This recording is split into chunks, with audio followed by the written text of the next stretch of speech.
Welcome, ladies and gentlemen. My name's Dychronic, your host here on this Destiny 2 video, and today we're going to be showing you where the Xur, his inventory, random rolls, all my recommendations for the Xur on January 10th, 2020. Damn it, 2020, not 2020. The Xur can be found in his regular location on Titan, so just head over to the rig, make your way across the platform here. In one of the buildings here, you're going to find the Xur. This is a high overview of everything that he does have available in case that's all you really cared about. And something I will mention is that I have noticed that for some reason, these items cap out at 960. Now, it could be the power that I'm currently at, but them all being at 960, that's a bit fishy. So perhaps the exotic gear from Xur caps out at the powerful limit. Without further ado, let's go ahead and get started with the weapon. This week we have the Black Talon. Originally came out with Forsaken. This is one of those special swords that you can actually use at range. If you press the right trigger button, or R2, basically your fire button, it fires projectile as your heavy weapon attack. On top of that, it also has other things like Tempered Edge,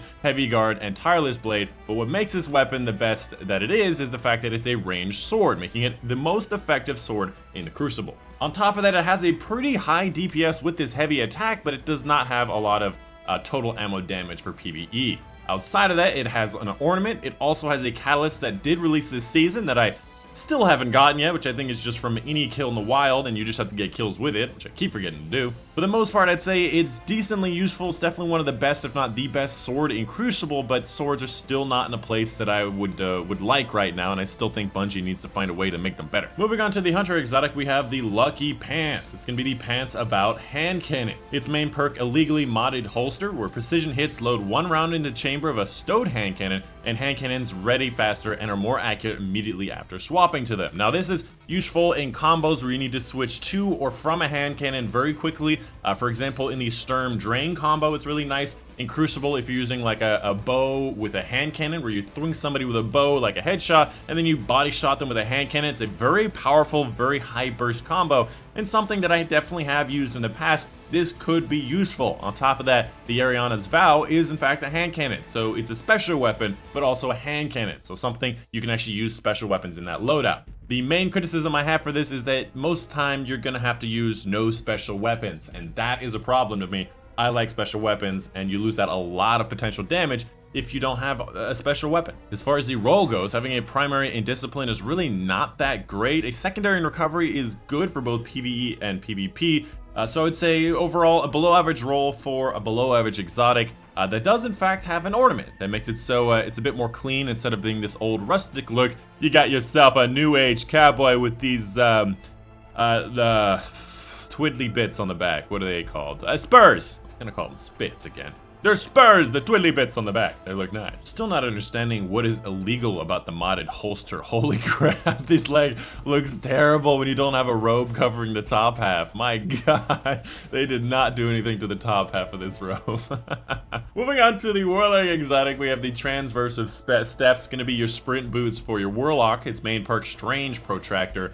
Sprint speed is increased, and after a short time of sprinting, your currently equipped weapon is automatically reloaded. In my opinion, these are the best sprint boots out of all the sprint boots for all of the classes, because automatically reloading your equipped weapon is something you do need if you're sprinting fast and you want to move fast. Whether you're in PvE and you need to get across the battlefield or get through a strike as fast as possible, or in PvP if you're trying to escape a battle or you're trying to get to a target, reloading your weapon automatically just synergizes with that so well. And having the speed in PvP and PvE are both universally useful, and I highly recommend you use it if you haven't already. As far as the roles go, having a primary in mobility is a perfect synergy with this exotic. A secondary in intellect is always nice to have, and a tertiary in recovery is always nice to have. So a perfect synergy, very above average role. I would say a absolutely nailed it role for a very above average exotic. An exotic that does in fact have an ornament that just makes it yellow. Oh, and you also get some checkerboarding on the pants section. All right, look at that. Wow, the butt really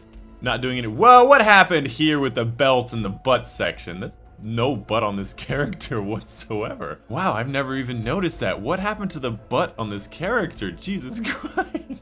Warlocks don't get any love because they're always wearing cloaks. My goodness gracious. I think there's actually something wrong with this particular ornament, because like, look how thick the legs and the gastrocnemius is here, and then this is the same thickness in the thighs. This doesn't seem right. I think they made an error when they created this, just in relevance to all the other armor pieces and how the other legs, like, have you seen the Iron Banner legs for the hunters on females? Thick as hell! This? They got nothing! And finally, the Titan exotic, known as Eternal Warrior. First and foremost, this exotic sucks. Main perk, Resolute, gain an overshield. Gain an overshield while activating your Fist of Epic. So, as you're flying through the air, up until the point you hit the ground, you have an overshield. Not only is this completely useless, this overshield is not very strong, and this exotic doesn't match any other armor pieces in the game. This exotic needs a change. Currently, I consider this to be the #1 worst exotic in the game. Used to be the Wings of Sacred Dawn, but they buffed that one, so that one's more middling. This exotic is the worst in the game. Do you guys even care about the roles? Primary and Resilience, definitely good synergy with this exotic. A secondary and Intellect, or I guess it's like another primary and Intellect, is something really nice to have. Great synergy with this exotic, so very powerful, very good, and above average synergy for this exotic for the worst exotic in the game. And on top of that, there is an ornament that, in my opinion, makes it look better. I think that this just looks a little bit better, and oftentimes colors a little bit better for the different armor pieces. Outside of that, make sure you're picking up your 5 of Swords for high score Nightfalls, picking up your Invitation of the Nine if you have them. I completed them all on this characters for some powerful gear as well as lore. And then finally, your exotic Engrams, guaranteed to give you an exotic that you do not have from any of the world drops from year 1, 2, and 3. And that's it. That's the end of the video. If you guys did enjoy, let me know in the comments down below if you have any questions, any concerns, any tips, tricks. Maybe I'm wrong about something. Maybe you had a question about something. Let me know. Outside of that, I just want to mention I actually have been Twitch streaming a lot more lately, so if you wanted to watch me play some Destiny 2, it's very chill. We're just grinding out some Pinnacle gear or different bounties, and sometimes we do something special, like a solo flawless Pit of Heresy this probably today. I say probably today because I'm also very scared of it, but make sure you check in. I will be streaming today on Friday around 12 p.m. Pacific Standard Time, so come check me out. Link in the description down below for my Twitch. Well, that's gonna be pretty much it. That's the end of the video. Hope you guys did enjoy. My name's Dychronic, and I will see you guys on the next one.